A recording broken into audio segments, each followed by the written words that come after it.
السلام علیکم ورحمۃ اللہ۔ جی میرے پیارے بھائی، آپ نے گدھے کے متعلق اور گھوڑے کے متعلق پوچھا کہ کیا یہ حلال ہیں یا حرام ہیں۔ عن جابر بن عبد اللہ رضی اللہ تعالی عنہما ان رسول اللہ صلی اللہ علیہ وسلم نہا یوم خیبر عن لحوم الحمر الاہلیہ وآذن فی لحوم الخیل، رواہ مسلم وفی روایت البخاری ورخص فی لحوم الخیل وفی روایت لمسلم عن ابی الزبیر انہ سمع جابر بن عبد اللہ یقول اکلنا زمن خیبر الخیل وحمر الوحش ونہا النبی صلی اللہ علیہ وسلم عن حمار الاہلی۔ جابر بن عبداللہ فرماتے ہیں رضی اللہ عنہ، نبی صلی اللہ علیہ وسلم نے غزوہ خیبر کے موقع پر گھریلو گدھے کے گوشت سے منع کر دیا اور اجازت دی گھوڑے کے گوشت میں، یعنی گھوڑا کھانے میں، اور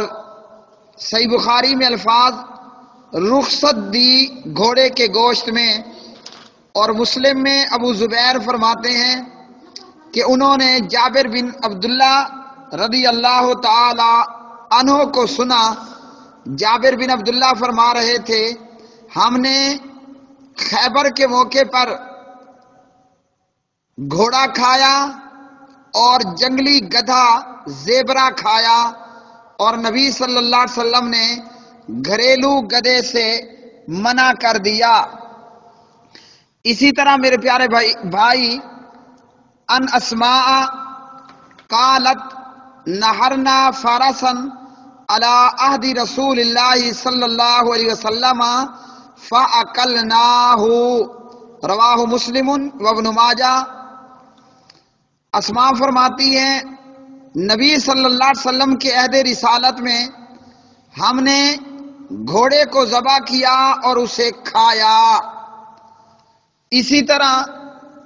حضرت مولا علی رضی اللہ تعالی عنہ راوی ہیں، فرماتے ہیں نبی صلی اللہ علیہ وسلم نے منع کر دیا متے سے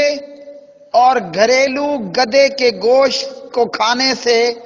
خیبر کے موقع پر، غزوہ خیبر کے موقع پر، صحیح بخاری اور صحیح مسلم۔